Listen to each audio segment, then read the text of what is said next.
Saoudi.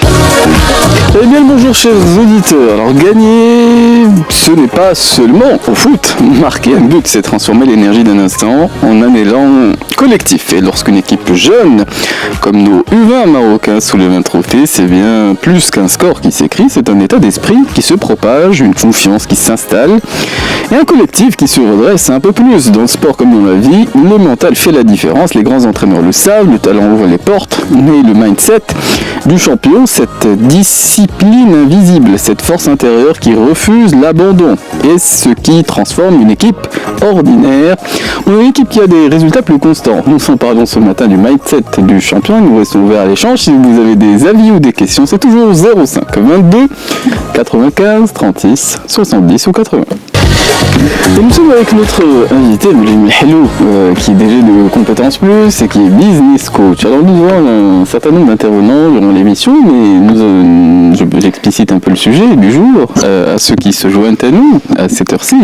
Nous parlons du mindset du champion. Alors le champion, c'est souvent, on y pense dans le sport, Moulim Hello. C'est un sujet qui t'intéresse et qui t'interpelle, vu le nombre de métaphores que tu as partagées avec nous à l'antenne sur les performances d'athlètes, spécifiquement les coureurs, mais les tennisman et plus récemment les footballeurs. Il y a des discours qui ont, entre guillemets, été viraux, notamment celui de Fawzi Qia ces derniers temps sur certains réseaux professionnels, sur l'état d'esprit de l'équipe nationale, et il y a un état d'esprit de la gagne, Moulim Hello. Et oui, parce que en fait, les champions, ou bien la victoire des U20, elle a, pour moi, c'est un dopage psychologique pour la nation. Je l'ai cité comme ça vient pas de moi. Ça vient de tous les analystes un petit peu à l'image du Ghana, il y a quelques années, à l'image de la France 98 avec les slogans Black, Blanc, Beurre. C'est pour signifier que la nation, en fait, derrière ces victoires footballistiques qui sont extrêmement marquantes, il y a un souffle nouveau, il y a un espoir. Et en fait, cet espoir, cet optimisme, cette joie, elle est extrêmement contagieuse. Alors, ça vaut pour les 15 ans et plus qui s'identifient, parce qu'il y a la proximité de l'âge. Donc, on imagine tous les adolescents, les préadolescents qui se disent le rêve est accessible. Et pour moi, c'est une notion importante. Pelé pour le Brésil, c'était un exemple. C'est un exemple. Qui a essaimé, entre guillemets, et tu sais, qui a infusé. Et tu sais, Pelé, c'est la légende du football. Maradona, Pelé, Zama, c'est des légendes du football et on espère que... Maradona, il n'y aurait pas eu de Messi. Exactement. Et sans Pelé, il n'y aurait pas eu de Ronaldinho. Exactement. Et pour les jeunes de cette nation qui ont regardé déjà d'autres athlètes se distinguer, je pense à Saïd Aoueta, je pense à Hicham Garo, je pense à Nawal Moutawakil, je pense à Hassan Fkak, à des gens qui ont décroché. Alors, j'ai appris aussi récemment que l'athlète n'est pas forcément le champion. Dans le jargon technique des athlètes olympiques, ils disent que les champions, c'est ceux qui gagnent des médailles d'or. Alors pour moi, à partir du moment où déjà tu es qualifié à ce stade, tu es un champion. Ça veut dire que tu as le mindset, tu es déjà un athlète de haut niveau, tu as déjà des compétences hors normes. Mais regarde l'humilité avec laquelle s'expriment justement les champions. Ils sont tous champions intrinsèquement, mais ils disent que réellement, dans la discipline olympique, être champion, c'est décrocher une médaille d'or. Et pour revenir à ces jeunes, franchement, moi je le vois, déjà quand on est arrivé avec le Qatar, on était déjà des dreamers, on est arrivé en 4e position à la demi-finale et jamais le Maroc n'était allé aussi loin collectivement, dans le foot je parle bien évidemment, même s'il y a eu des distinctions incroyables. En tant qu'Arabe et en tant qu'Africain, je trouve que, et c'est d'ailleurs la joie est extrêmement contagieuse, quand tu vois les autres nations être content pour nous, quand tu vois moi, je vois les jeunes qui se disent, tu sais, c'est vraiment cette notion de rêve accessible, je le répète, cette notion, parce que Knademan Waqfin sur la porte de la victoire. Tu sais, il n'y a pas plus grande frustration. Je parle du foot, qui est aussi quelque chose qu'on aime tous. Capable et d'échouer au dernier palier. C'est-à-dire qu'à partir du moment, et tu le remarques chez les recordman, tu le remarques à partir du moment où quelqu'un fait un record du monde, ou a établi un nouveau record du monde, il y a 3-4 autres qui l'établissent en général, dans beaucoup de disciplines, quelques temps après, à l'exception de Hicham El Gourouj, apparemment son record du monde, en tout cas, n'a pas encore été battu sur une distance. Mais si tu veux, ça ouvre la voie. Et pour moi, ouvrir la voie à quelqu'un, c'est une énorme responsabilité. Ils ont gagné pour eux, certes, ils ont accompli des choses incroyables, ils méritent les récompenses et toute l'attention qu'on leur porte à ces jeunes-là. Ça va être des espoirs, Inch'Allah, pour la catégorie 1 et peut-être qu'ils joueront, Inch'Allah, en 2030, qui sait. Certains ou même beaucoup d'entre eux. Mais ce qui est génial, c'est que voilà, c'est le talent à l'état pur qui a pu concrétiser quelque chose et tout le monde se dit pourquoi pas moi. D'abord, mes chérifs, le sport, c'est ça ce qui est positif. Quand tu discutes avec des spécialistes, des victoires aussi retentissantes pour un collectif comme le football vont avoir des effets positifs, pas que sur le football. Ah oui, le nombre de personnes qui ont googlé Maroc à la suite de la qualification en demi-finale, pour citer cet exemple du mondial, c'était considérable à l'échelle planétaire. Donc, c'est ça. J'ai vu un chiffre, moi, qui m'a bluffé. Plus de 2 milliards de visionnage de la finale U20 Argentine-Maroc. C'est impressionnant en termes de diplomatie, de visibilité. C'est ce qu'on appelle le soft power. C'est pour ça que le sport est tellement important. Malgré leur tardive. Malgré leur tardive, ah oui, pour nous. Mais tu imagines, nous c'était à minuit, mais tu imagines de l'autre côté. Mais je reviens à cette notion, regarde comment la victoire d'un collectif comme ça, et tous les préparateurs, parce que je crois dans l'émission on aura la chance d'écouter à la fois les artisans de la victoire, mais aussi ceux qui ont été sur le terrain.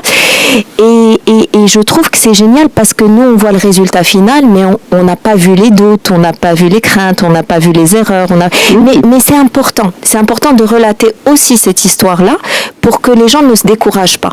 Parce que ça n'arrive pas du premier coup, justement. Le fait qu'on s'attache effectivement autant à la victoire, c'est que quelque part, on l'espère pour soi-même, d'une certaine façon, ou c'est une façon aussi parfois de se mettre à distance par rapport aux itinéraires exceptionnels des uns et des autres.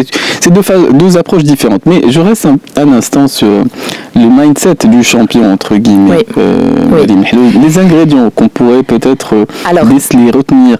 Et puis, très bonne question. Oui, et dans ce contexte particulier dans notre pays, effectivement, il y a des discours qui ont un certain écho. Et je pense notamment à celui de Fouzil Ria qui a été extrêmement partagé. Tout le monde.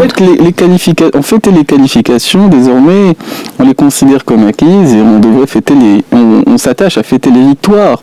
Et ça, c'est sensiblement différent. Quand on s'habitue. Et en fait, le recruteur de talent, ou là de jeunes talents, celui qui a repéré les potentiels, celui qui leur a préparé le mental, si Mohamed Ouabi, en tant qu'entraîneur de cette équipe U20, a un grand mérite avec tous les préparateurs mentaux, techniques, etc. Parce qu'il a décelé d'abord des gens qu'il a préparés dans l'ombre pendant des années. Le travail de l'ombre. C'est le travail de l'ombre qui est très important. Cette expression. Oui, parce que tu as le résultat final, tu as celui qui marque les buts. Zabiri nous a régalé, les gens qui ont fait des passes tout le monde nous a régalé. Mais c'est vrai que Fouzil Ria, si on cite que lui, mais c'est vrai qu'il a joué un rôle central dans quoi ? Dans la structure et la stratégie. S'il n'y avait pas une vision claire stratégique des moyens et des ressources qui ont été donnés à la Fédération royale marocaine de football, je pense pas que ça aurait été quelque chose de concret. Et sans la régie, on engendrerait davantage de respiration musicale. Il est 10h18, on va se retrouver dans quelques instants et nous restons ouverts à l'échange si vous avez des avis ou des témoignages à faire entendre. C'est toujours jusqu'à midi au 05 22 95 36 70 ou 80. Et nous reprenons la suite de notre émission des experts ce matin. Alors, nous sommes avec Moulim Hello qui est déjà de compétences plus et qui est business coach. Alors sur l'état d'esprit du champion, les ingrédients, on est resté en suspens par rapport à ce point précis. On est resté en suspens et c'est vrai qu'on discute à la pause beaucoup de gens, de champions lumineux qui ont marqué notre vie. Moi je pense à Teddy Riner, tu vois, en tant que champion de judo qui a eu 11 distinctions. C'est un champion qui a enchaîné, je pense, plus d'une centaine, ou certains parlent de 150 victoires consécutives. Teddy Riner qui aime énormément le Maroc. Il est grand, il est baraqué. Et pourquoi on parle de lui ? Parce qu'il a beaucoup parlé de sa préparation mentale et psychique.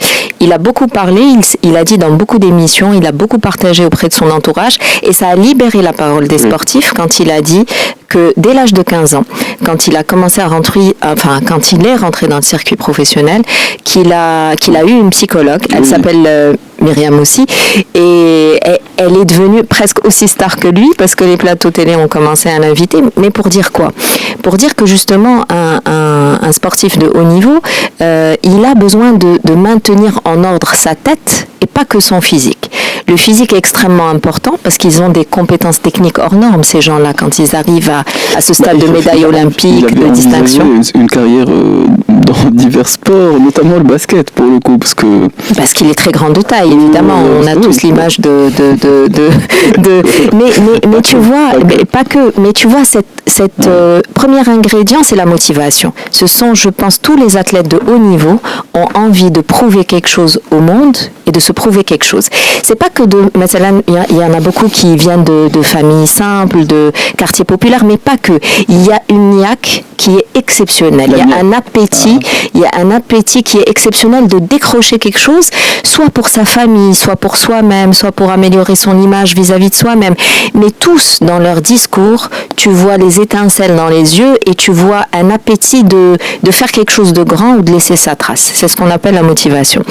Et deuxièmement, il y a la confiance dans ses capacités. Mais cette confiance, malheureusement, des fois, elle est shakée. Parce que là aussi, on a tous en tête Djokovic, lorsqu'il rentre dans des conférences de presse où il a envie de casser parce qu'il vient de sortir d'un échec. Oui, je retiens dans ce que tu dis, la volonté un appétit, une soif, on dit, et parfois vaincre, c'est parfois la volonté de terrasser.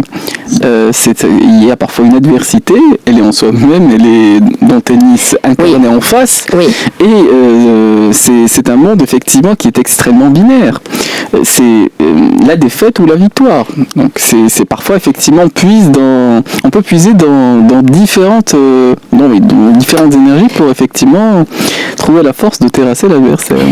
Exactement. Et tu vois, le deuxième ingrédient, je t'ai dit, c'est l'entraînement, la préparation, mais aussi la confiance dans ses capacités. Parce que sans entraînement et sans préparation continue, tu ne peux pas avoir confiance dans tes capacités. Et je me rappelle toujours pourquoi c'est un sujet qui me passionne, parce que la première année où j'ai étudié la programmation neurolinguistique, c'était à Montréal en 2010, et avec qui j'étudie, dans quelle classe? J'étudie avec Mélanie Turgeon, qui est une skieuse professionnelle, qui a décroché des médailles d'or pour le Canada. Et elle me disait que justement cette confiance en elle, en ses capacités, c'était l'ingrédient majeur, si tu veux, pour décrocher des victoires ou des distinctions, mais en même temps qu'elle était sujette aux montagnes russes. Et c'est là où le rôle des préparateurs mentaux et physiques va jouer un rôle clé. C'est parce que un champion ou un athlète ne va pas toujours gagner. Il ne va pas toujours être premier. Il y aura aussi bien si on parle de collectif, des égalisations, des défaites, plein de choses qui vont se jouer. Et dans les moments de doute, et dans le creux de la vague, parce qu'il y a un match cette semaine, il y aura un match la semaine prochaine, la semaine d'après, comment gérer les défaites? Et donc c'est là où, si tu veux, le management de l'anxiété et de la pression va jouer un rôle clé. Tu sais, chez les sportifs de haut niveau, ils parlent beaucoup de management de l'anxiété. Pourquoi? Je l'ai vu dans le match du Barça, qui malheureusement, le Barça a perdu le dimanche dernier contre le Real Madrid. Ça dénote, et je vais te dire, mais je le dis ouvertement, moi je suis pro-Barça, tu vois. Donc là, j'ai perdu une partie de Adam, mais je suis vraiment immensément pro-Barça. Et quand tu vois les blessures sur le terrain, quand un athlète, je pense à Lamine Yamal, mais pas que, tu vois, quand un athlète est déjà blessé ou là ressort d'une blessure, qu'elle soit à la cheville, qu'elle soit au tendon, qu'elle soit aux articulations, qu'elle soit dans le pli de laine, il se dit, le discours intérieur, il se dit, je ne suis pas à 100% de mes capacités, qu'est-ce que je vais faire? Attention, je suis à 50% de mes capacités. عندك نتبليسا عاوتاني، عندك ندخل le terrain، عندك il y a un tacle, etc. Et là, qu'est-ce qui se passe? L'athlète n'est plus dans le moment présent. Il est dans le jeu, certes, parce que c'est des gens rodés au jeu. Mais de marron, le mental, il est préoccupé. Il y a du doute qui s'installe. Et c'est pour ça qu'on parle de la solidité du management, entre guillemets, de la pression et de l'anxiété. Et management de la pression quand tu joues pas dans ton stade. Tu vois, je pensais au Barça qui a joué au Bernabéu, à Madrid. C'est catastrophique. C'est pas catastrophique. Moi, je dis que c'est catastrophique. Eux, ils sont entraînés à ça. Ils sont préparés mentalement. Oui, mais c'est faire face à l'adversité. C'est-à-dire que le stade va être hostile. même départ. Et il y a eu des provocations, il y a eu tout un tas de choses. Donc, comment ces jeunes joueurs-là, qui ont des fois 18 ans et qui ont 16 ans, qui ont 19 ans, comment ces joueurs-là gèrent cette pression-là préalable, gèrent la pression sur les terrains, gèrent la pression de l'adversaire, gèrent les cris du stade. Et donc, si tu veux un champion, c'est un super management de la pression. C'est des gens qui vont nous donner des masterclass, des cours de comment vous allez gérer la pression. Ah, mais il y a effectivement un sportif qui en parle en long, en large. C'est Roger Federer. Exactement. Qui dit qu'il n'a gagné que 53% des coups. Et pourtant, quand on regarde les statistiques de ses matchs, effectivement, la proportion des matchs qu'il a gagnés est infiniment plus importante. Il évoquait la capacité de faire un reset, entre guillemets, à chaque coup. Peu importe qu'il ait perdu le point ou qu'il ait gagné. Mais c'est ça la clé. Mais c'est ça la clé. Les champions, ils te diront, c'est justement quand ils vont rentrer dans le stade, ou là, quand ils vont rentrer dans le tatami et qu'ils ont subi une défaite juste avant. Alors, il faut surtout pas penser au passé. C'est-à-dire, c'est des gens qui doivent couper complètement du passé et avoir un self-talk ou là, un discours intérieur, installer la relaxation, installer une visualisation, parce que si tu veux, le flow est très important. Quand ils arrivent crispés, c'est catastrophique pour le match. Le flow, on entre dans la zone. Il y a beaucoup d'expressions pour dire effectivement qu'on atteint une forme d'état d'esprit optimal, entre guillemets, dans le monde du sport. Nous, on regarde vers l'avant. Il est 10h30. On va bientôt céder la place à Karim Dolé qui va nous présenter les actualités du moment. Et on reprendra la suite de notre émission des experts. Et nous reprenons la suite de notre émission des experts. Nous parlons effectivement du mindset du champion ce matin avec notre invité Mélie Mihlou, qui est DG de Compétences Plus et qui est business coach. Alors, on va essayer de rétablir la communication avec certains intervenants tout au long de l'émission, mais nous restons aussi ouverts à l'échange. Si vous avez des avis ou des questions à nous soumettre, n'hésitez pas à les faire entendre, toujours au 05 22 95 36 70 ou 80. Alors, les sports collectifs, c'est pas tout à fait la même chose que des sports individuels. On a la maîtrise pleine et entière de sa performance quand on pratique un sport individuel.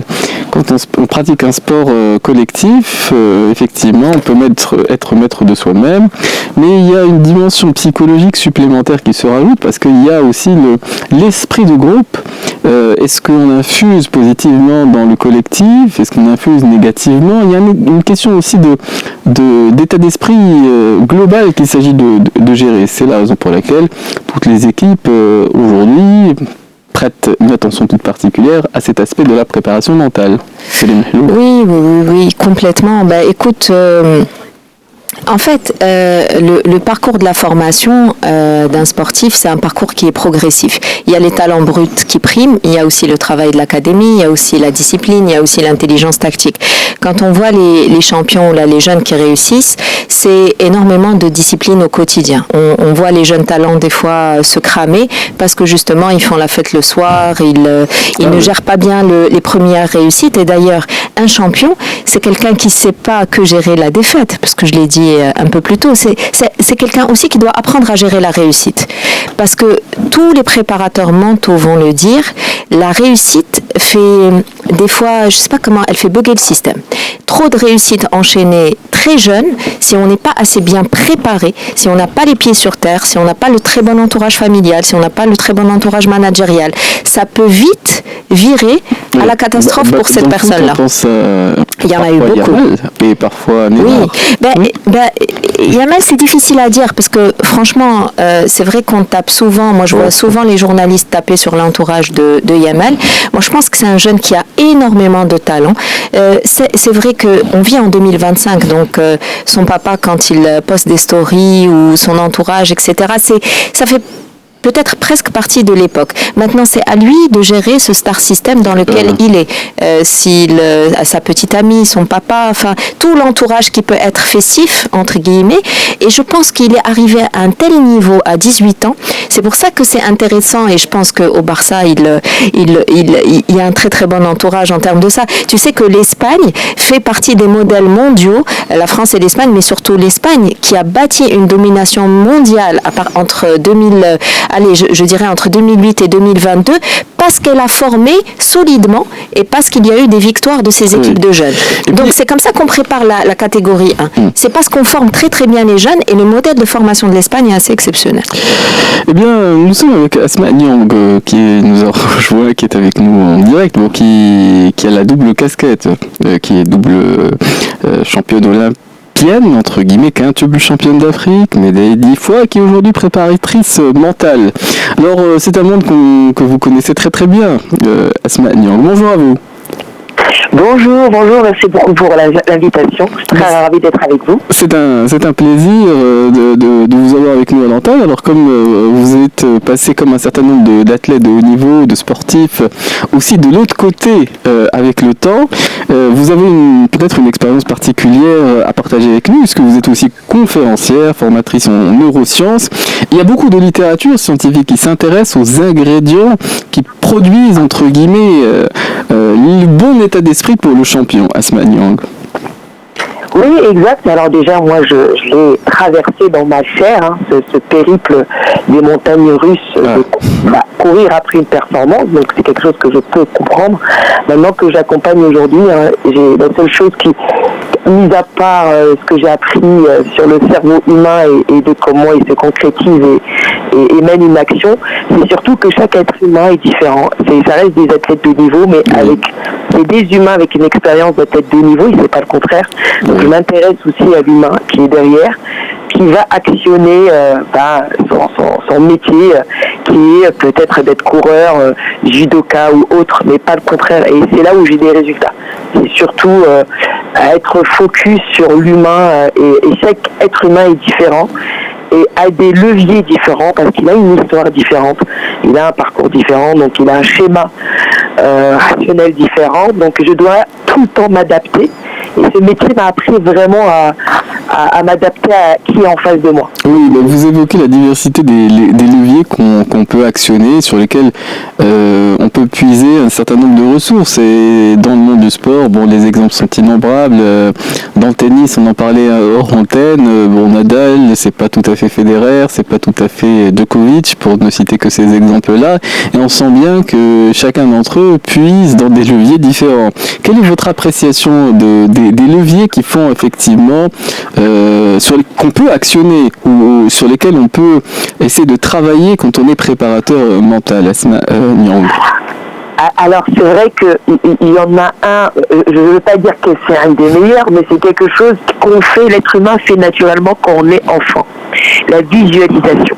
Vous savez que les athlètes de niveau, ça reste dans notre société aujourd'hui les seuls adultes qui jouent encore et qui rêvent encore.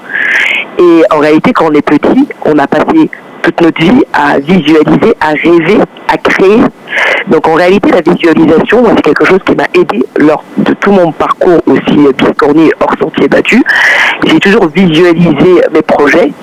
Et en réalité, l'athlète, dès lors que je le mets dans cet univers-là de visualisation intrinsèque, extrinsèque, de comment il se voit dans l'action et vraiment sur son geste parfait de le refaire comme un pilote de Formule 1 qui, pendant des heures et des heures, il répète plus à visualiser qu'être en pratique directement sur sa chaise dans sa voiture et dans la course. Et la visualisation, c'est un pouvoir extraordinaire parce que c'est quelque chose qu'on a toujours fait.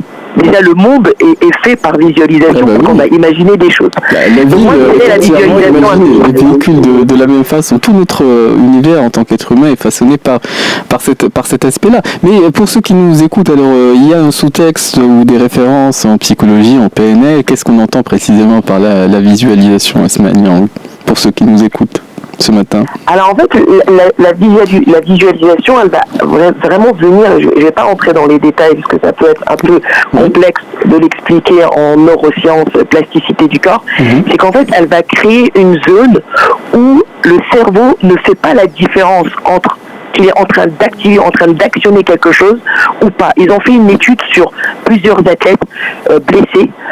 Il y en a en fait qui n'ont pas du tout visualisé et certains qui ont visualisé. C'est-à-dire que ceux qui n'ont pas visualisé, ils ont eu du mal à revenir. Ceux qui ont visualisé, le cerveau n'a pas fait la différence entre ce qu'ils sont en train d'actionner ou pas. C'est-à-dire que le cerveau humain ne fait pas la différence lorsqu'on visualise ce qu'il est en train de faire ou pas, parce que pour lui, il est en train de mettre quelque chose en action. Donc le pouvoir il y a une zone du cerveau qui en fait crée de la plasticité et tout cet univers-là, en fait, mène que déjà, ça crée des hormones quotidiennes, parce que dès lors qu'on visualise des choses propres à nous et on est heureux, donc forcément il y a de la dopamine, il y a quelque chose qui se crée dans le cerveau qui fait qu'on est plus dans un climat en fait et bien dans sa peau de créer de l'action favorablement, que dès lors qu'on visualise, et ça peut être le contraire, si on visualise des choses un peu horribles, vous imaginez, ça peut être un peu un impact. Oui, on voit autour de soi des personnes effectivement qui ont le don d'imaginer des scénarios de malheur qui tentent constamment d'éviter. Voilà. Asma, en tout cas, on est très heureux avec Badr de vous avoir avec nous pour cette émission. Et c'est vraiment ce que vous dites souvent, c'est que les athlètes, et ce qu'on pense aussi, c'est que les athlètes ne sont pas forcément juste forts mentalement par nature, parce qu'on a l'impression qu'on confond souvent la force justement des athlètes qu'ils montrent sur un tatami ou sur un terrain avec le fait qu'ils soient forts tout le temps. C'est des gens qui travaillent constamment, qui ont des routines de pré-performance entre guillemets, qui ont des routines de bien-être. Ils travaillent leur mental en fait comme ils travaillent leur physique. Et c'est ça ce que tu dis, de la visualisation qui doit avoir lieu avant et la visualisation qui doit avoir lieu pendant, c'est-à-dire activer des zones de cerveau pendant l'action réelle. C'est ça. Exactement. Et puis aussi intrinsèque, extrinsèque. Qu'est-ce que ça veut dire? C'est que par moment, il y a des visualisations où moi, je me vois en train de faire. Ou sinon, où je suis dedans dans mon corps. Parce que par moment, elle est très difficile, l'intrinsèque et l'extrinsèque. C'est où je suis à l'extérieur de mon corps, où je suis à l'intérieur de mon corps, où je suis, où je ne me vois pas. Je suis à l'intérieur et j'actionne. Et paradoxalement, en tout cas de façon étonnante, il y a eu des expériences, y compris dans la musculation. Alors des personnes qui n'ont pas pratiqué ont visualisé les mouvements mentalement et les mouvements qu'ils sont censés faire, que ce soit des mouvements de traction, de soulever terre ou que sais-je, des gains de 15% au bout de 2 semaines qui ont été observés simplement par ceux qui ont imaginé faire ce type de mouvement, qui ont visualisé. Et ça, c'est pas une vue de l'esprit. On parle de mémoire musculaire. On parle de mémoire musculaire. J'aimerais vraiment avoir ton avis, Asma, là-dessus. C'est exactement ce que j'ai expliqué tout à l'heure, c'est que quand on active, vraiment, c'est la mémoire déjà musculaire. Et puis en même temps, c'est que, en fait, c'est comme si on faisait à l'heure pour le cerveau. Lui ne fait pas de différence, donc il va créer en fait le même mécanisme que si on s'entraînait. Donc tout ce processus-là de dégradation musculaire qui va après, vous savez, à chaque fois un muscle il se dégrade, en même temps il se reforme. Et ça, vraiment, pour surtout les gens qui sont en réhabilitation et qui sont blessés, c'est un facteur, enfin un des plus puissants leviers pour récupérer plus facilement. Sauf que elle est mal un peu des fois expliquée et la visualisation elle n'est pas menée à bout à chaque fois dans les organismes, mais c'est vraiment aujourd'hui on peut pas s'en passer en fait. Vraiment, dans le haut niveau, c'est quelque chose qui doit être très mondial. Alors Madame Mohamed, tu souhaites répondre? Non, mais parce que Asma Niang, elle a l'un des meilleurs palmarès aujourd'hui dans le judo marocain et vraiment son parcours est assez exceptionnel parce qu'elle a été quintuple championne d'Afrique. Asma, qu'est-ce que vous diriez aujourd'hui aux jeunes générations, aux jeunes femmes qui ont envie d'emprunter la voie du judo, mais pas que? La voie du judo. Et d'ailleurs, c'est une discipline particulière c'est dans le monde du sport, parce que c'est un art martial. Ce n'est pas que... il y a une dimension supplémentaire qui se rajoute à la performance purement sportive. Après, pour défendre mon sublime sport, judo, qui veut dire voie de la souplesse, c'est vrai que je rencontre ça à l'âge de 20 ans et ce que je peux dire, le judo m'a sublimé, le judo a fait la femme que je suis aujourd'hui. Le judo, c'est vraiment l'art de la résilience parce que on ne peut pas être debout sans savoir tomber. Donc on fait chuter fort. J'ai passé ma vie à chuter, j'ai passé ma vie à tomber et à apprendre à me relever. Et je pense que c'est cet univers-là de judo avec son code moral, parce qu'on en a beaucoup du code moral, c'est l'amitié, c'est le respect, dès lors qu'on n'apprend pas le code moral, on ne peut pas faire de judo. Et c'est pas nécessairement toujours la compétition, Asma Niang. C'est pas toujours la compétition. Asma Niang. On peut pratiquer cette discipline en dehors du circuit compétitif. Oui, bien sûr. Mais de toute façon, il faut savoir que le judo, les compétiteurs, on est une minorité dans le monde. Il y a beaucoup plus de personnes qui pratiquent en loisir. Et puis, les règles que je suis en train d'expliquer sont aussi valables pour le haut niveau parce que on a vécu ça. Moi, je trouve que le judo il est vraiment à part dans ce côté-là compétitif. On a gardé cet art martial japonais. Et puis, quoi dire, de toute façon, le sport apprend à nous connaître. Moi, je dis, j'ai appris à me connaître à travers le haut niveau et au judo parce que quand on rentre dans un combat, je trouve que la compétition, c'est quand même un terrain où j'invite les jeunes filles, j'invite les jeunes à découvrir parce qu'ils vont se découvrir. Ça va au-delà de savoir qu'ils gagnent ou pas. Moi, je sais que je me suis découvert grâce au sport de haut niveau, grâce à cette combativité parce qu'on finalement, cette confrontation, elle est réelle que face à soi parce que c'est comme ça que j'ai grandi en fait. J'avais une adversaire, mais c'était surtout la rencontre avec moi-même qui m'a fait grandir, m'a fait me connaître et puis plus je me connais, puis mieux je suis performant.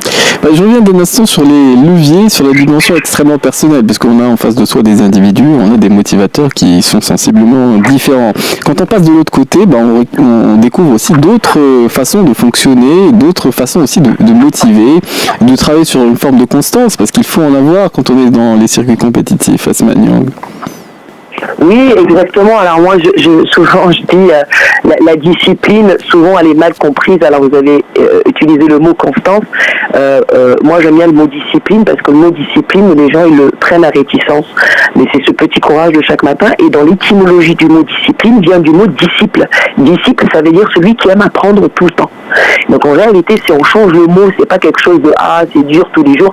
C'est juste, moi, j'aime apprendre tous les jours. Ce petit courage de chaque matin. Donc être discipliné, c'est celui qui aime apprendre tout le temps. Mais on passe de mauvaises journées quand on fait preuve de lâcheté vis-à-vis de soi-même. Et c'est vrai que quand on fait ce qui se doit pour soi, on a cette petite récompense au terme de la journée. Je vous remercie énormément pour cet éclairage. On a un peu dérogé à la respiration musicale. On reprendra l'échange dans quelques instants. Et ce sera aussi après le flash d'information, parce que nous sommes réglés, entre guillemets. Nous essayons d'être disciplinés à notre façon à l'antenne. Non, je dis beaucoup.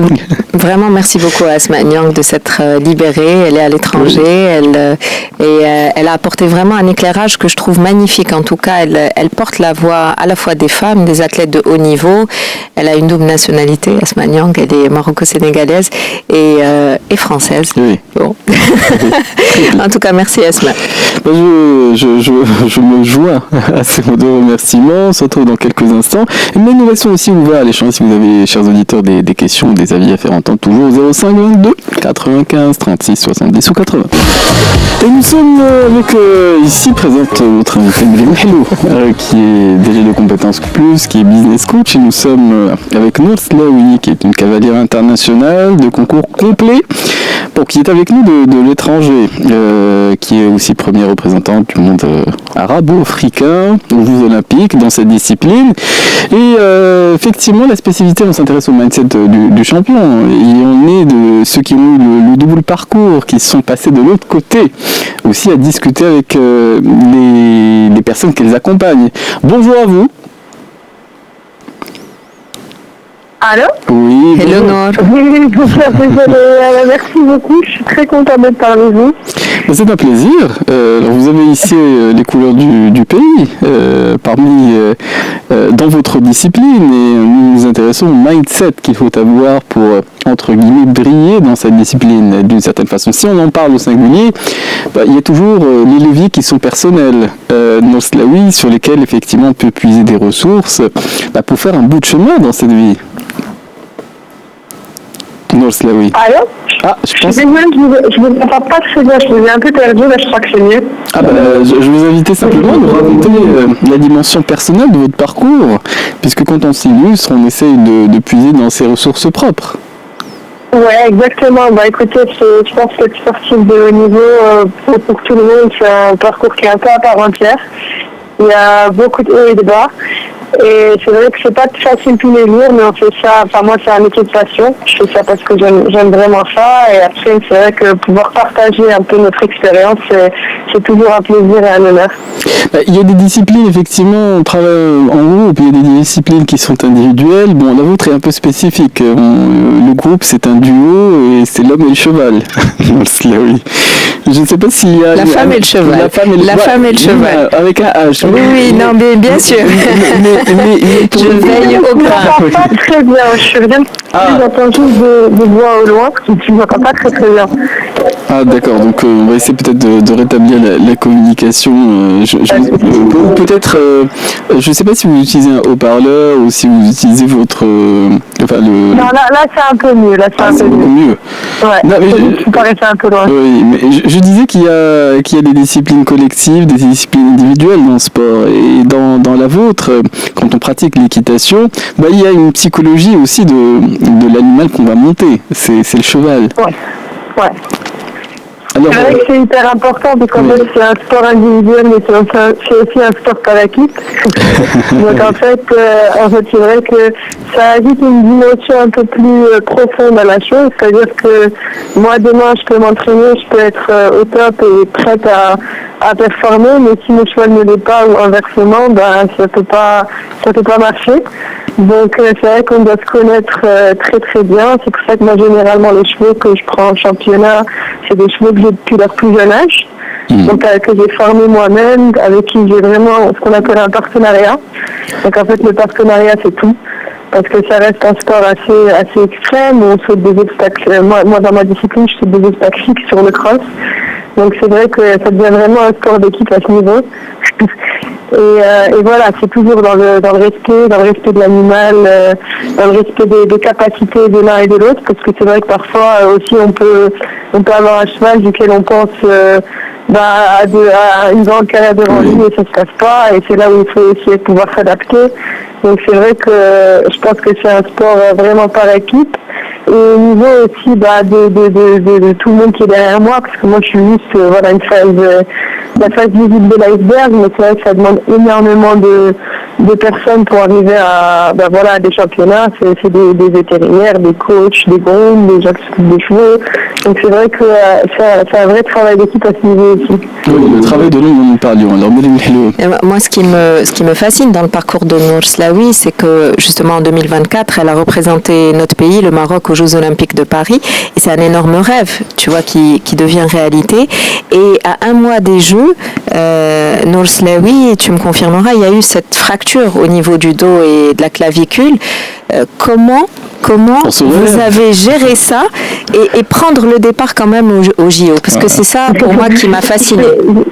Je ne vais pas mentir, c'était pas facile. C'était vraiment pas quelque chose que j'avais envisagé en plus. Parce que moi, j'avais plus envisagé une blessure potentielle dans les chevaux. C'est vrai que les chevaux, ils sont assez bons à se blesser au box ou à se rouler, à se frapper quelque part.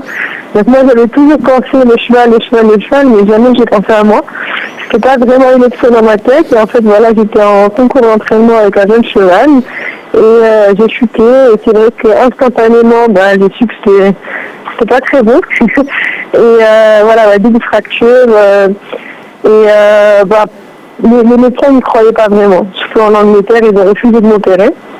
Ils m'ont dit c'est le léger, ça va pas être faisable, il faut prendre son temps et tu essaieras pour les prochains. Donc moi j'ai travaillé pendant de nombreuses années pour en arriver là, mais je n'avais pas baissé les bras. Ce qui fait que j'ai pris le premier avion pour le Maroc. Et en fait au début, pour la petite histoire, en Angleterre, ils n'avaient pas diagnostiqué la fracture du dos. Donc quand j'ai pris l'avion pour le Maroc, je suis allée juste en pensant que j'avais une fracture de la clavicule et je pensais qu'ils allaient me mettre une plaque et que ça allait être réglé. Et en fait, c'est une fois que je suis arrivée ici et qu'on a fait des examens un peu plus approfondis que je me suis rendu compte qu'en fait c'était bien plus sérieux que ça. Et au final, j'ai eu énormément de chance d'avoir des médecins exceptionnels qui m'ont suivi et on m'a mis du ciment médical dans le dos, une plaque à la clavicule et une semaine plus tard, j'ai commencé la rééducation. Et en fait, j'ai fait toute ma rééducation au Maroc pendant 3 semaines et je suis arrivée au JO 2 jours avant les épreuves. Et voilà, j'ai monté un cheval à ce moment-là. Et Et c'est vrai que mentalement, c'est pas facile parce que surtout se remettre à cheval pour le plus gros concours de ma vie après une grosse chute, il y a beaucoup d'appréhension, sachant que j'avais encore des douleurs. Et c'est vrai que j'ai dû faire beaucoup de travail mental au préalable avec beaucoup de visualisation, de l'hypnose. Ça a été un vrai boulot en amont, ça c'est sûr. Oui, et en même temps, ça m'a changé mon expérience. Ce qui peut étonner ceux qui nous écoutent, c'est qu'on puisse se dire que on garde toujours l'espoir qu'on peut y arriver, qu'on peut remonter, et que on se dise on a confiance et ça va bien se passer. C'est quand même une disposition d'esprit somme toute assez particulière. C'est la force du mental, je dirais. Parce que quand le corps lâche, le mental reste, si le mental reste, c'est ce qui permet d'arriver à faire des choses que personne ne pense est vraiment possible. Oui, c'est quand même une expérience que d'aucuns auraient peine à croire. Et pour autant, la vie regorge de ce type. C'est pas non plus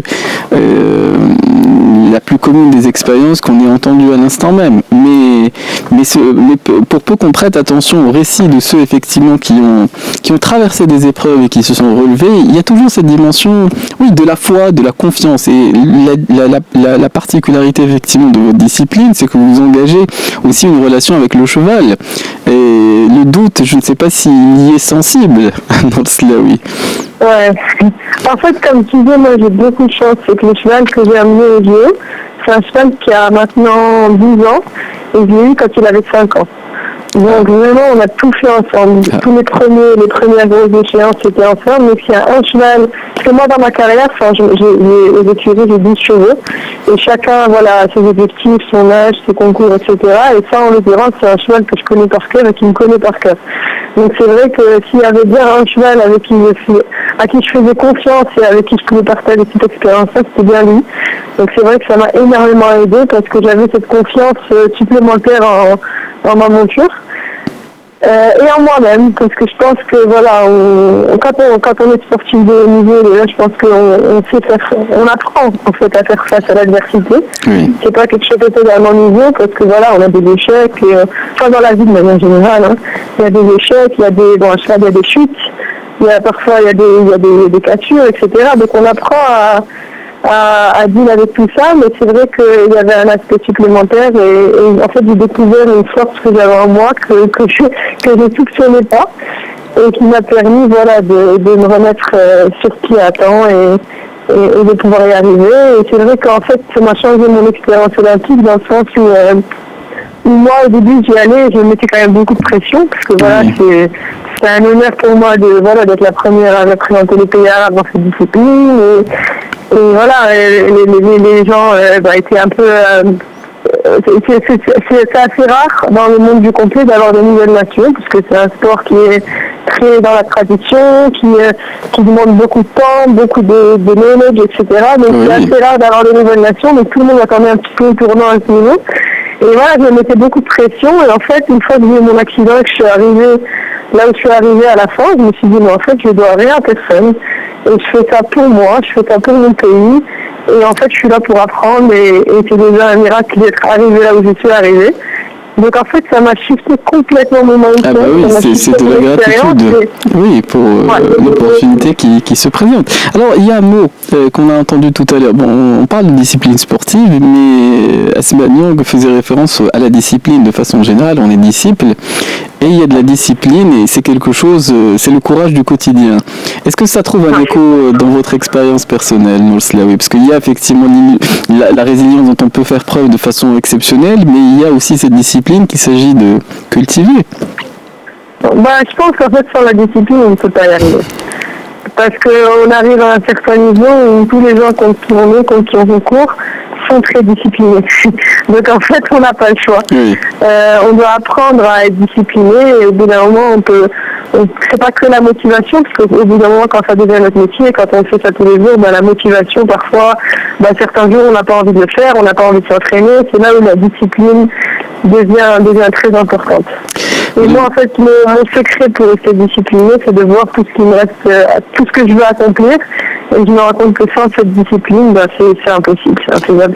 Oui, il y a le chemin qui est nécessaire. Mais non, c'est formidable d'écouter Nour Slaoui. Non, mais c'est vrai, c'est vraiment des leçons de vie et dans notre métier, dans la vie de l'entreprise, dans les accompagnements qu'on fait au quotidien et nous-mêmes dans notre vie perso, on prend beaucoup exemple, on modélise les sportifs de haut niveau parce que justement c'est un peu la symbolique de la vie, c'est arriver à transformer cette force paralysante, cette force qui aurait pu la paralyser, cet événement externe, en une énergie qui l'a portée vers l'excellence ou en tout cas d'aller vers le bout des choses.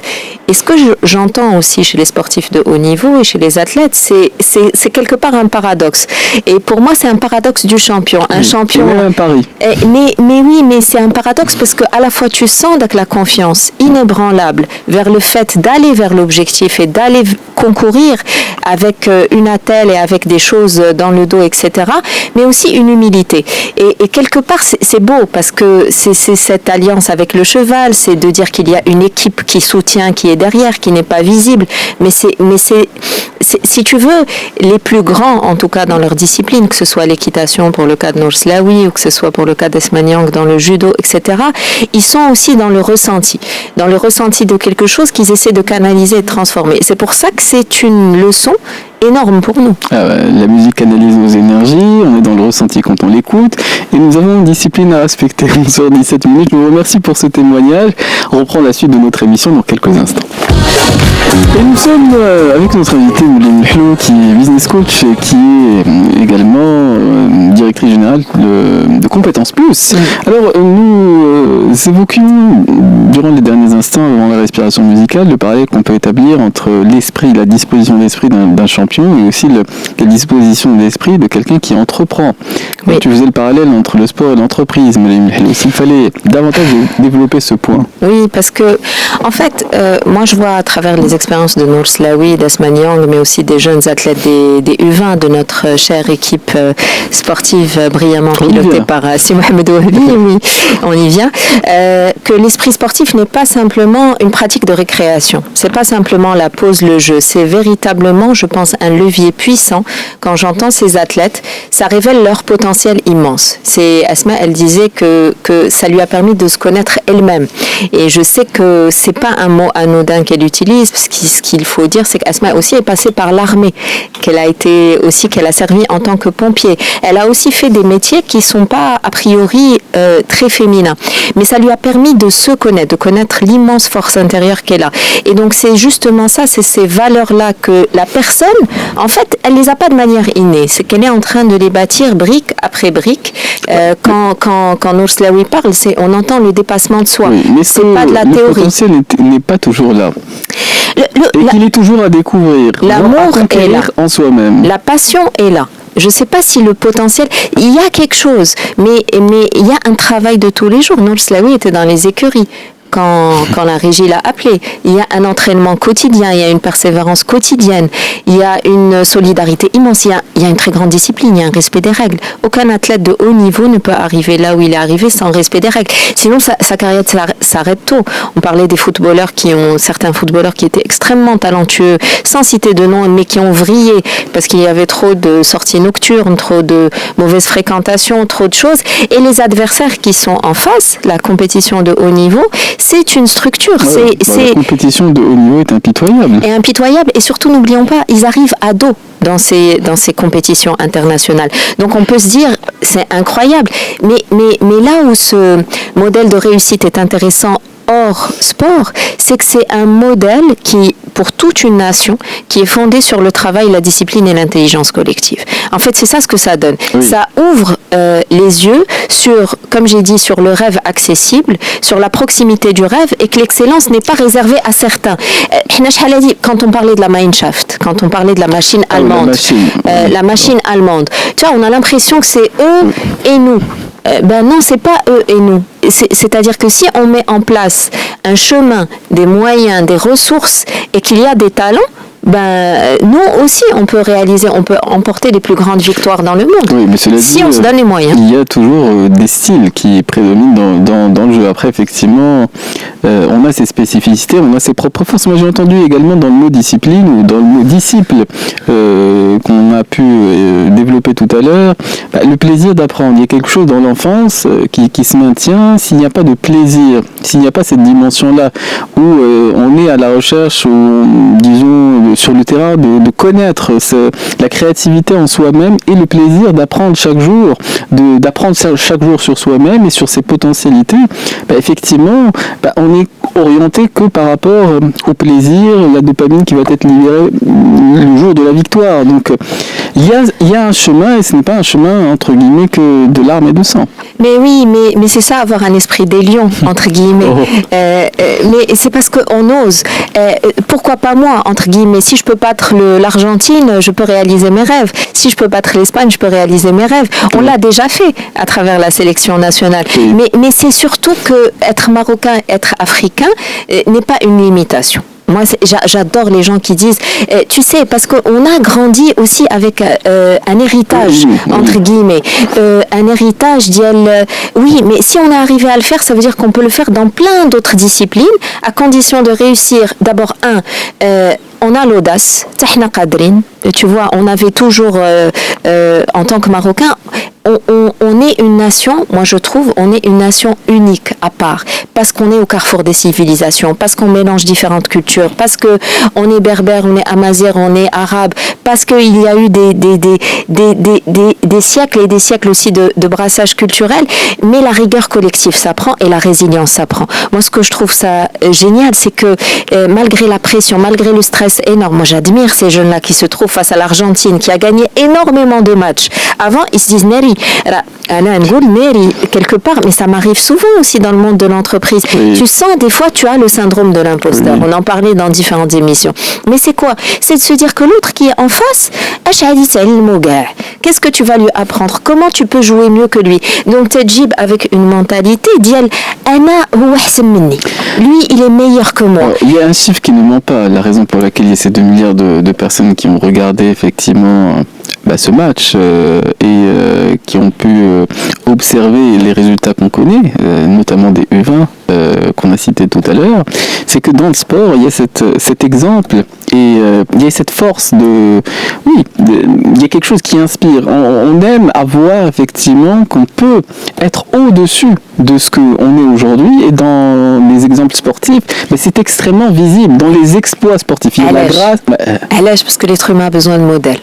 Et chacun de nous, tu sais, le sport est très fédérateur pour les milliards d'individus que nous sommes, très fédérateur. Le foot, maintenant le foot, et ce qui s'est passé... ça s'entendait, le cri des supporters, on l'entendait oui, effectivement. Dans tout Casablanca. Mais c'est l'unité transcende nos différences. L'unité transcende nos clivages. Ça donne une cohésion sociale et ça donne un capital sympathie qui est énorme. Déjà, le Maroc avait un capital sympathie qui était énorme, mais avec les victoires, en tout cas, des Lions, le Qatar, et cette victoire finaliste, mais victorieux aussi, ça crée un capital sympathie, ouverture inestimable pour le Maroc et que j'espère voir traduit, Inch'Allah, dans les mois et les années à venir par des investissements, parce qu'on peut, en fait, quand les gens te connaissent, tu peux attirer plus facilement des investissements et des talents. On dit bien qu'il y a des énergies contagieuses positivement, il y a des cercles vicieux et des cercles vertueux. Certains cercles vertueux se sont enclenchés par les temps derniers. Alors, on va faire preuve de discipline, parce que c'est un mot qu'on a souvent cité depuis le début de l'émission, 11h30, on cède la parole à Karim Drouoni, qui n'est pas insensible aux exploits sportifs, et on reprend notre émission dans quelques instants. Et nous restons ouverts toujours à l'échange. Si vous avez des avis ou des questions, 05 22 95 36 70 ou 80. Et nous reprenons la suite de notre émission des experts. Alors on va essayer d'établir la communication dans quelques instants avec un invité qu'on a attendu.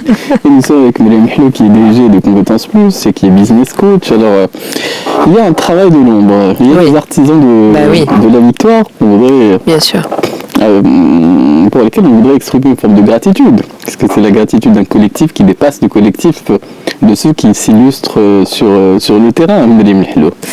Eh ben, il y a des stratèges de développement, il y a des gens qui créent des identités de jeu, qui créent une culture gagnante dès les bases, qui transforment des talents individuels en une machine collective soudée et qui préparent les jeunes à des exigences de haut niveau.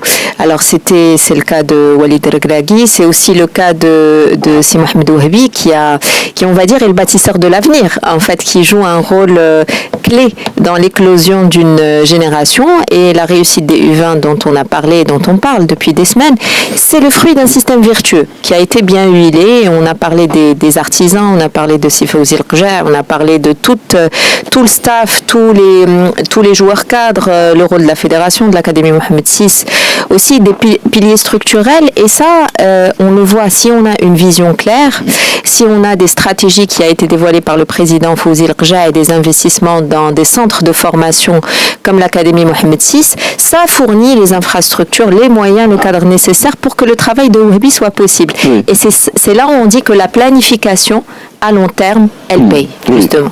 Alors il y a le cadre mental aussi. Il n'y a pas que le cadre effectivement des infrastructures, il y a le cadre mental qui est extrêmement important dans les exploits sportifs, Mélim Hello, et qui nous intéresse tout spécifiquement ce matin. Effectivement, le cadre mental est très important, et c'est pour ça que si on parle aujourd'hui de la renaissance du football marocain depuis ces dernières années, c'est l'influence immense de toutes les parties prenantes, staff technique, staff mental, joueurs, coach, etc. Et c'est comme ça, on va dire, qu'on va collectionner, Inch'Allah, encore plus de victoires à venir, parce que c'est pas seulement, c'est pas un one shot. La vision stratégique globale, justement, elle vise à professionnaliser tout le football marocain des bases jusqu'au sommet. Donc en fait, si on s'intéresse pas justement à ceux qui sont déjà prêts, mais véritablement au recrutement, à la promotion de ceux qui vont être les piliers de demain. Justement. On prépare le terrain hors du terrain. On prépare le terrain aussi hors du terrain. Il y a un terrain mental. Toujours. Oui. Et c'est pareil pour le business, parce que les stratégies se préparent avant d'arriver sur le plan opérationnel. Il y a des philosophies de jeu, il y a des choses qui se préparent bien en amont. On va essayer de réitérer, parce qu'effectivement, on va profiter d'une très courte respiration musicale pour qu'on établisse la communication avec un invité qu'on attend, et on se retrouve dans quelques instants. Et nous reprenons la suite de notre émission des experts ce matin. On s'intéresse, je le disais, à l'état d'esprit des champions. Nous sommes avec Mélim Hello qui est business coach et qui est déjà de compétences plus. Alors nous avons eu un certain nombre d'intervenants. On va essayer de rétablir la communication très rapidement. Et je sais qu'il y a quelques auditeurs, si Abdelrahim, auprès duquel je m'excuse, on va décaler les interventions des auditeurs, bien entendu, pour les dernières minutes d'émission. Et on parlait effectivement du cadre dans Mélim Hello, du cadre mental, du cadre qui est la préparation mentale. Alors aujourd'hui, c'est un indispensable dans les équipes, dans les collectifs et dans les sports de façon générale. Oui, moi je dirais le premier préparateur mental, entre guillemets, c'est le coach d'un collectif, mais pas que. Il y a des formations dans la préparation mentale qui sont solides. On me disait une statistique à l'époque, on me disait que avant il y avait plein de jeunes, dans différents sports, qui disaient oui, quand on leur proposait un préparateur mental, ils leur disaient oui, on le prend. Mais en fait, au final, il y avait très très peu, il y avait un faible pourcentage qui s'inscrivait réellement. Et aujourd'hui, quand j'entends les grandes tenniswomen, Naomi Osaka, quand j'entends les champions du monde, Teddy Riner, quand j'entends d'autres champions militer en faveur de la préparation mentale pour la victoire et pour le bien-être, pas que pour la performance, pour le bien-être mental du sportif, je suis très contente que ça commence à se démocratiser. C'est vrai dans le sport, c'est vrai aussi dans des disciplines improbables comme les échecs. Nous sommes avec Si Mohamed Ouahabi, qu'on salue et pour lequel on exprime à nouveau notre gratitude pour les exploits, parce que les résultats des fois procurent une joie, ils débordent du simple sentiment qu'on observe dans les vestiaires. Il y a ce travail de l'ombre qu'on voudrait ici saluer et remercier. C'est Mohamed Ouahabi. Bonjour à vous.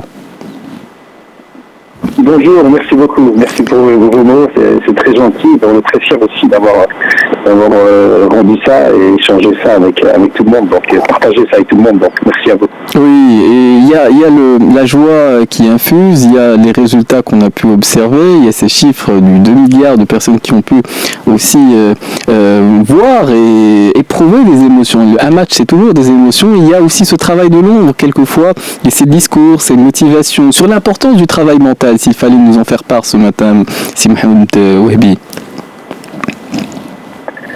Le travail mental, pour moi, c'est indispensable. Donc maintenant, pour atteindre un niveau d'excellence et pouvoir gagner des titres, le travail mental était indispensable. Et moi, j'ai toujours pensé que je n'avais pas les armes tout seul pour le faire.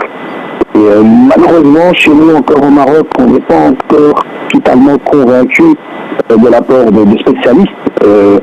Et franchement, si vous me posez la question en me disant qu'est-ce qu'il a manqué à votre staff, qu'est-ce que vous auriez voulu faire en plus pour aborder cette Coupe du Monde malgré le titre, j'aurais dit le coach mental que j'ai pas eu, et que voilà, et je pense qu'on aurait été encore plus performant, même si j'ai beaucoup travaillé sur moi aussi, j'ai beaucoup travaillé avec des coachs mentaux en Belgique, et ça m'a beaucoup servi, mais je sais qu'un spécialiste pourrait beaucoup plus nous aider. On devrait prendre exemple sur les sportifs, les sports individuels qui pour moi sont des véritables exemples quand on parle de culture de la gamme, quand on parle d'esprit de sacrifice, d'exigence. Pour moi, le sport collectif, c'est l'exemple idéal. On devrait prendre beaucoup plus d'exemple parce que le foot, ok, c'est le sport roi, mais on est en retard, je pense, par rapport à ça. Bien entendu. Je voulais dire que si Mohamed Wahbi, vous étiez le coach mental en quelque sorte. Vous n'aviez pas le titre, mais vous aviez cette casquette de facto, non? Oui. Oui, je dirais, oui, je suis content, mais malheureusement, parce que, ok, aujourd'hui ça a réussi, mais je reste persuadé que ce que j'ai pu apporter moi à mes joueurs, c'est un coach mental qui m'a apporté à moi. Oui, je comprends. Je donne un exemple, je ne sais pas si je l'ai déjà dit, j'ai travaillé avec des coachs mentaux en Belgique, et quand ils venaient pour travailler avec les jeunes, on me posait souvent la question, avec quel joueur commencer, je disais toujours par moi. Commencer par moi et voilà, et puis maintenant, et puis surtout oui, mais si moi déjà je suis pas convaincu, si moi déjà je ne connais pas, on se connaît un petit peu, parce que en fait pour réussir dans la vie, je pense qu'il faut apprendre à se connaître, vraiment, et c'est ce qui nous permet aussi de nous surpasser, mais je pense que c'est important aussi de connaître le profil psychologique de chacun, et en fait un coach mental c'est un petit peu un traducteur de ce que les joueurs ressentent ou ce qu'ils vivent. Parce que des fois nous on se dit purée, qu'est-ce qu'il ne m'écoute pas, il fait pas ce que je lui demande, il veut pas, et en fin de compte on ne sait pas pourquoi, et des fois il y a des raisons qu'on aimerait savoir pour mieux gérer ces situations-là, surtout dans un sport collectif. Oui. Mais c'est clair qu'il y a beaucoup de travail. Oui, bien entendu, et dans le football, c'est un sport collectif par excellence, et il y a toujours un état d'esprit de l'équipe. Avant les matchs, il y a la pression à gérer, pendant le match, il y a un esprit qu'il s'agit d'orienter, entre guillemets, vers la victoire. Et il y a toujours une dimension collective. Alors quand on est entraîneur, on a le souvenir de discours célèbres dans les vestiaires. Sur cet aspect-là, entre guillemets, des coulisses, Mohamed Wahbi, est-ce qu'il y a quelque chose que vous retenez de cette expérience-là qui a été la vôtre?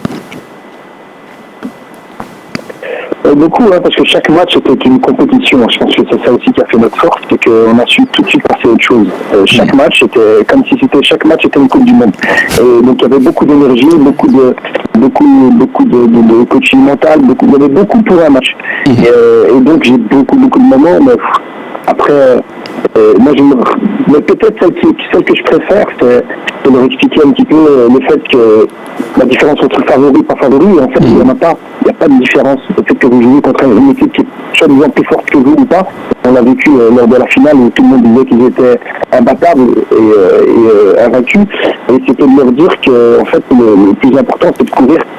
Le plus important, j'ai parlé de ça il n'y a pas longtemps, c'était dans Ancelotti, j'avais appris ça. C'est qu'il parlait de l'objectif du million quand il se levait le matin, son objectif c'était de survivre, et pour survivre il devait chasser pour manger. Et la gazelle c'était l'inverse, mais c'était aussi le même objectif, survivre. Et pour survivre, elle ne devait pas se faire manger. Et donc je disais aux joueurs, qu'est-ce que vous préférez être? La plupart me disent le lion. Pour comprendre que peu importe on s'en fichait, que ça nous était égal. La gazelle le plus important, c'est de courir. Je ne sais pas d'où est venue la dénomination des lions de l'Atlas, si Mohamed... ça m'a remarqué. C'est vrai que ça dénote d'un certain état d'esprit. Bon, entre guillemets, c'est des parallèles parfois improbables. Mais il y a cette aventure que vous avez vécue, il y a ce discours qui a été relayé. On ne vient pas pour être figurant, on ne vient pas pour simplement se qualifier. On ne va pas fêter les qualifications, on va fêter les victoires. On est capable on est 11 face à 11 joueurs et on est capable. On brise ses limites. Est-ce que durant votre parcours, vous avez pu observer une évolution dans la façon qu'on a aujourd'hui au Maroc d'aborder les compétitions internationales? Mohamed Ouabi. Oui, je pense que ça aide. L'héritage est important aussi. Ce qu'ont fait les Olympiques, ce qu'ont fait les A en 2022, voilà, pour nous, c'était un modèle à suivre. Maintenant, ça aide, mais je pense que c'est la préparation aussi, le temps et la préparation. Et pendant 2 ans et demi, lorsque vous affrontez toutes les équipes, parce qu'en fin de compte, les matchs amicaux qu'on a fait, c'était affronter les mêmes équipes. On a affronté la France, on a affronté les États-Unis, on a affronté la Corée, les équipes qu'on a affrontées pendant cette compétition. Quand vous les affrontez, vous voyez, vous êtes, des fois vous faites match, vous perdez, vous gagnez, vous faites tourner votre effectif, vous faites jouer tout le monde. Donc le gap, c'est rétréci. Capable de les battre. Et ça aide.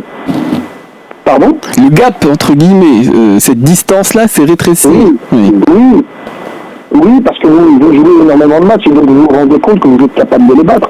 Et puis, moi ce que je trouve aussi, c'est l'exigence qu'on avait pendant ces matchs amicaux. Et même quand on jouait un match amical contre une équipe de Botola 2, on avait la même exigence, on demandait la même chose aux joueurs, on faisait la causerie de la même manière, on préparait le match de la même manière. J'ai toujours dit tout ce qu'on faisait, ça devait être de la même manière. Et pour arriver en fin de compte à préparer la finale, la même manière qu'on a préparé le match amical contre le gars un mois et demi avant. Et ça permet aussi aux joueurs d'être dans un cadre un peu plus serein et de se dire, en fin de compte, tout est pareil. En face de nous, on aura quelqu'un qui a un maillot prestigieux, l'Argentine, et des joueurs qu'on connaît et qu'on peut battre. Oui, je pense que ça a joué, je pense. C'est la rigueur dont parlait Moulim qu'on peut observer chez certaines équipes. Alors, moi, je suis une grande fan évidemment de Simon Mohamed Ouabi et c'est difficile avec ma casquette de fan de maintenir un côté sérieux et de commenter. Ce que je retiens, c'est cette constance et très très très très grand. J'ai l'impression qu'en Simon Mohamed Ouabi vraiment analyse à froid. C'est-à-dire que là, on est victorieux, on est finaliste, mais on peut mieux faire. Et ça, je trouve ça magnifique. Mais au-delà, ce qu'il a dit, c'est qu'on se fixe des objectifs de processus et non pas de résultats. C'est le côté Michi, on doit gagner. Mais on se concentre sur j'exécute ma tactique, je fais les choses. Et je trouve ça magnifique ce que vous avez dit, parce que c'est un rappel à la réalité, à l'instant présent. Oui. Et parfois, quand on arrive là, être entraîneur, il faut sentir la patte humaine. Et on a en face des joueurs qui ont leur personnalité, qui ont leur parcours, qui ont parfois des binationalités. Sur cet aspect-là purement humain du rapport que vous entretenez avec vos joueurs, Si Mohamed Ouabi. Chaque joueur est différent. Et c'est pour ça qu'un coach mental peut vraiment nous aider, puisqu'on peut le connaître encore plus en profondeur. Et il faut le savoir. Il faut le savoir pas parce qu'on va privilégier quelqu'un. Il faut le savoir parce que le message ne se passe pas de la même manière. Et nous, ce qu'on a voulu faire aussi, c'est qu'il y avait des choses qui n'étaient pas négociables. C'était que tout le monde était au même niveau. Et ça, c'est 2 ans et demi. 2 ans et demi de tu viens de Real Madrid, tu te comportes pas bien, t'es pas repris après. Tu viens de Barcelone, tu n'étais pas performant, mais tu n'étais pas pris pour le stage d'après. Et ça, on a été vraiment, avec tout le monde, on a instauré une méritocratie qui a permis justement tous les joueurs de se dire, voilà, on est tous égaux, on est tous pareils. Bien sûr, il n'y a toujours pas les clans. Il y a des affinités naturelles entre eux, ceux qui viennent de France, ils vont se mettre ensemble, ceux qui viennent de Casa ensemble. Ça, on a essayé de détruire un petit peu en instaurant des règles bien strictes. Par exemple, la table, chacun s'asseyait, on mélangeait les tables, on mettait des noms avec leurs photos. Dans les équipes aussi, le simple petit match qu'on avait fait en 5 contre 5, il était contrôlé, il était dirigé. On mettait les profils qu'on voulait ensemble.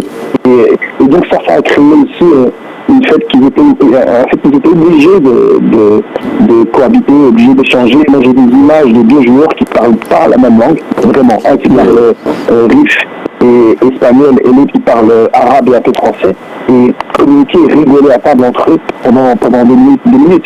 Et je pense que ça, je me rappelle qu'une fois, les joueurs m'ont dit, hey, coach, à table, si on ne peut pas se mettre comme on veut, on est grand maintenant. Et je dis, tant que naturellement, sur le terrain et partout, vous ne le faites pas naturellement, on vous contrôlera et on dirigera tout ça aussi.